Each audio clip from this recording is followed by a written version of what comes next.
भुन्टी टेलिसिरियलमा सोध्दै नसोचेको ट्विस्ट आएको छ।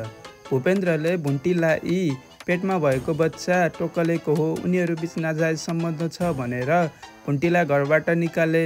भुन्टीसँग डिभोर्स गर्न खोजेका थिए र अर्कै केटीसँग बिहे गर्ने प्लान बनाएका थिए। तर डाक्टरलाई जचाउँदा त भुन्टीको पेटमा बच्चा नै छैन। अब के हुन्छ होला? मलाई लाग्छ अब आउने भागमा पक्कै पनि भुन्टी र भूपेन्द्रको डिभोर्स हुन सक्छ र भुन्टीले भूपेन्द्रलाई छोडेर गाउँ जान सक्नुहुन्छ, किनकि आफ्नै श्रीमतीमाथि विश्वास नगर्ने श्रीमानसँग भुन्टी कसरी बस्न सक्नुहुन्छ? यहाँ गल्ती भुन्टीको पनि छ। वाकवाकी लाग्ने बित्तिकै यी पेटमा बच्चा छ भनेर भूपेन्द्रलाई भन्न नहुने। अब के होला? के भूपेन्द्रले भुन्टीको नै गल्ती छ भनेर उल्टै भुन्टीमाथि आरोप थोपर्ने त होइन?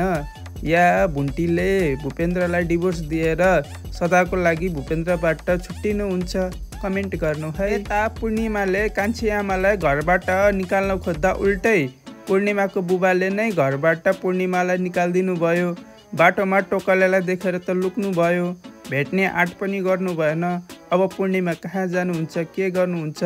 कमेन्ट गर्नु है। यता गाउँमा भूपेन्द्रको भाउजूले भूपेन्द्रको आमा र बहिनीलाई तह लगाउँदै हुनुहुन्छ। घरभरिको काम गर्न लाउने, भाँडा माझ्न लाउने सबै गर्नुहुन्छ। भुन्टीलाई हेला गरेको, दुःख दिएको त अब बल्ल पो निक्लिरहेको छ। अब आउने भागमा कतै भाउजूले आमा र बहिनीलाई निकाल्ने त होइन।